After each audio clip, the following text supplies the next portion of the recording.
Trump and his beautiful First Lady, Melania.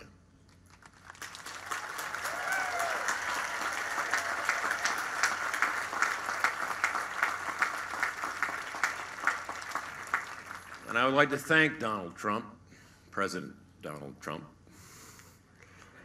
for his leadership on national security, his support of law enforcement, first responders, and his unwavering support of protecting our borders.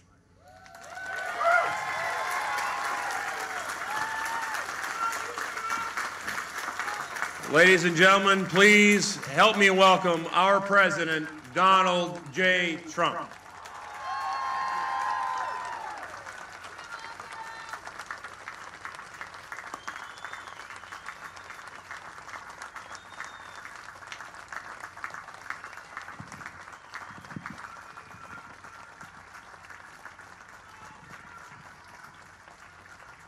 Thank you very much. Thank you very much, Ryan. So beautiful. We're gathered together on these hallowed grounds to honor the memory of nearly 3,000 souls who were murdered on this day 17 years ago. We're here to pay solemn tribute to the 40 passengers and crew members on Flight 93 who rose up, defied the enemy, took control of their destiny, and changed the course of history. Today we mourn their loss, we share their story, and we commemorate their incredible valor. On September 11th, 2001, a band of brave patriots turned the tide on our nation's enemies and joined the immortal ranks of American heroes. At this memorial on this sacred earth, in the field beyond this wall, and in the skies above our heads, we remember the moment when America fought back. Melania and I are grateful to be joined for today's ceremony by Governor Tom Wolf and Governor Mark Schweiker. I also want to thank the members of Congress in attendance, Senator Bob Casey, Congressman Lou Barletta, Keith Rothfuss, Bill Schuster, and along with the president of the families of Flight 93, Gordon Felt. We're also joined by members of the National Park Service, along with firefighters, first responders, and incredible people from law enforcement. These are truly great people.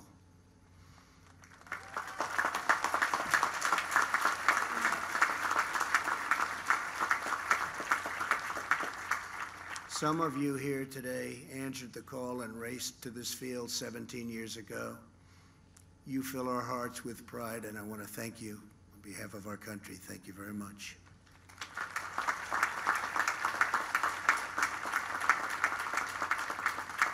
Most importantly, to the family members of Flight 93.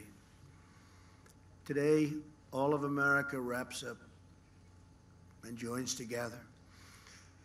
We close our arms to help you shoulder your pain and to carry your great, great sorrow.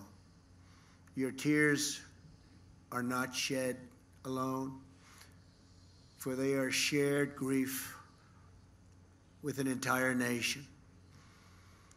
We grieve together for every mother and father, sister and brother, son and daughter who was stolen from us at the Twin Towers, the Pentagon, and here in this Pennsylvania field.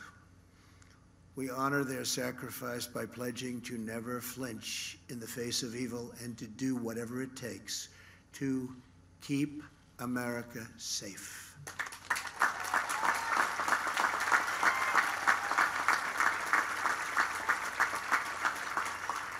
"17 years ago, your loved ones were among the 40 of Flight 93, the 40 passengers and crew members on board the 8 a.m. United Airlines flight from Newark to San Francisco. They were men and women from every background.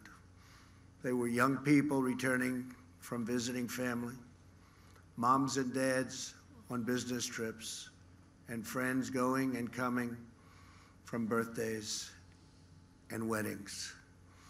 They boarded the plane as strangers, and they entered eternity, linked forever as true heroes.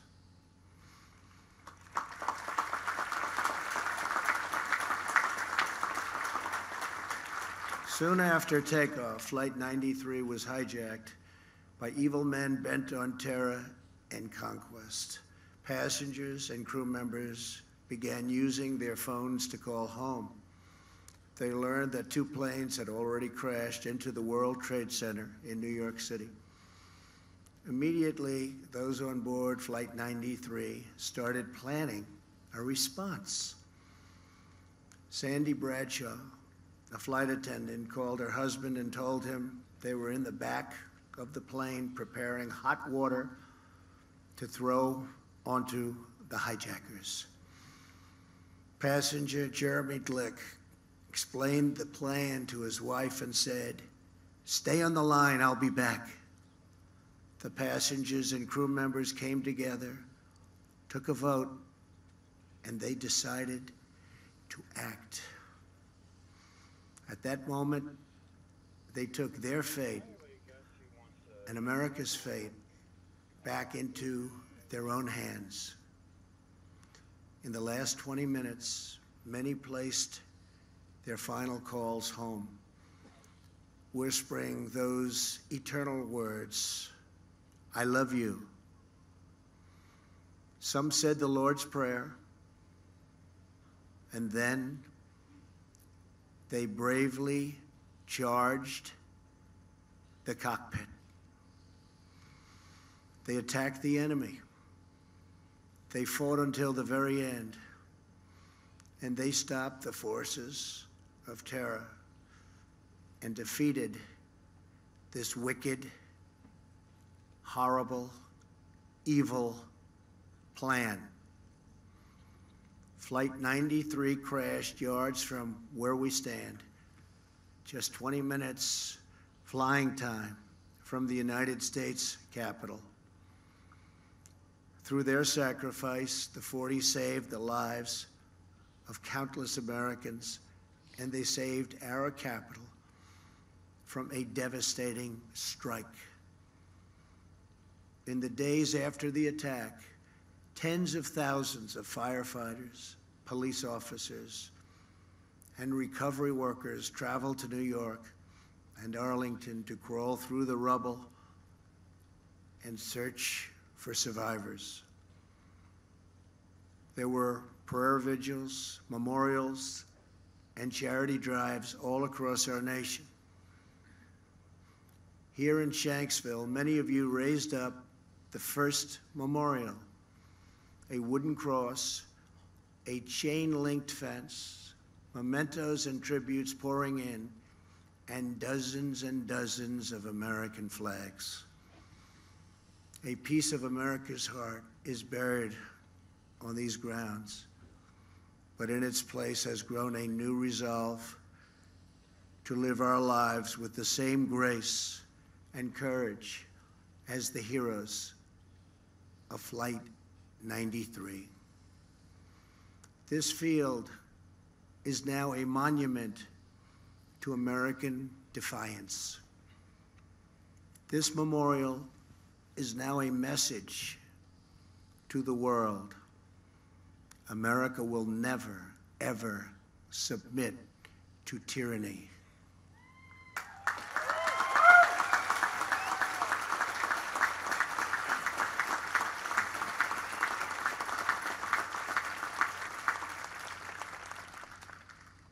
Since September 11th, nearly 5.5 million young Americans have enlisted in the United States Armed Forces.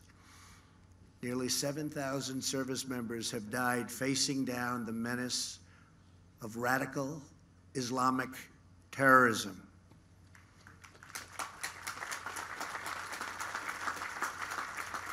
Today, we also think of the more than 200,000 service members now serving overseas. And we think of every citizen who protects our nation at home, including our state, local, and federal law enforcement. These are great Americans. These are great heroes. We honor and thank them all.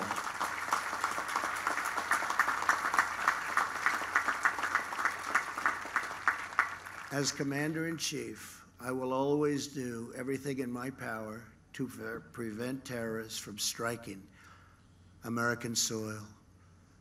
Here with us today is Dorothy Garcia Blockler. Her husband, Sonny, was one of the passengers on Flight 93. On September 11th, 2001, just over a month after their 32nd wedding anniversary, Sonny was on his way back from a business meeting. He called Dorothy, who he loved so much, called her on the plane and uttered her name before the line went dead silent. In the days after the attack, Dorothy told the investigators there was only one thing she wanted from this field: her husband's wedding ring. They would know it by the inscription etched inside. "All my love," it said, followed by the number 8269, the date of their anniversary. The officers, great people, promised to try, but in this field of records, it seemed certainly impossible. Dorothy began to pray, and she asked her friends to do the same. Days went by, then months. Still no ring. A week before Christmas, on December 19th, she heard a knock at the door. Two officers were standing with a really beautiful, to her, she saw it was so beautiful, she knew what was happening. A beautiful, small white box. Inside it was a wallet, a luggage tag, a driver's license, a small bag with the wedding ring inscribed with those three precious words: "All my love." Those words echo across this field. And those words tell the story of 40 men and women who gave all their love for their families, their country, and our freedom. To Dorothy and to every family here today, America will never forget what your loved ones did for all of us.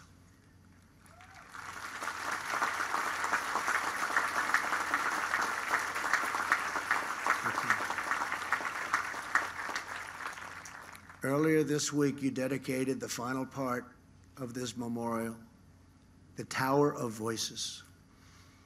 Standing at 93 feet tall, the Tower of Voices is now the first structure visitors see when they come to this now sacred ground. It will hold 40 beautiful chimes that ring throughout these fields, each a unique note, but all in perfect harmony. Each time we hear those chimes playing in the wind, we will remember the 40. We will remember their faces, their voices, their stories, their courage, and their love. And we will remember that free people are never at the mercy of evil, because our destiny is always in our hands.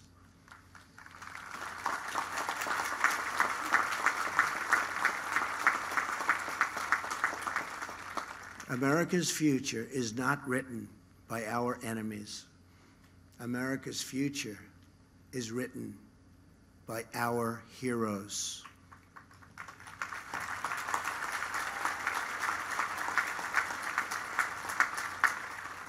As long as this monument stands, as long as this memorial endures, brave patriots will rise up in America's hours of need, and they too will fight back.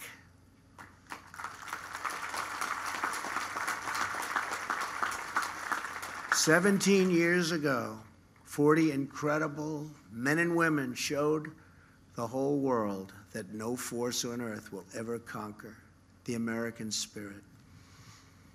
We treasure their memory, we cherish their legacy, and we ask God to forever bless the immortal heroes of Flight 93.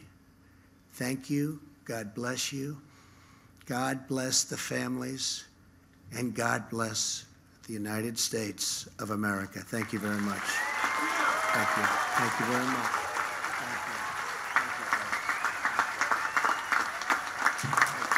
Thank you very much.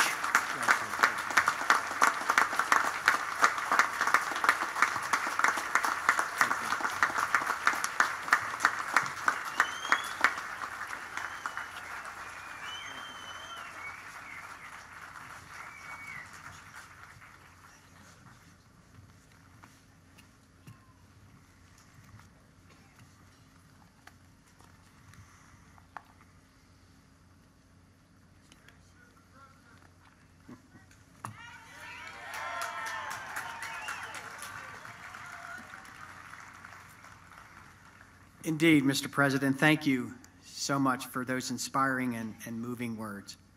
And once again, we are truly honored to have you and the First Lady with us here today.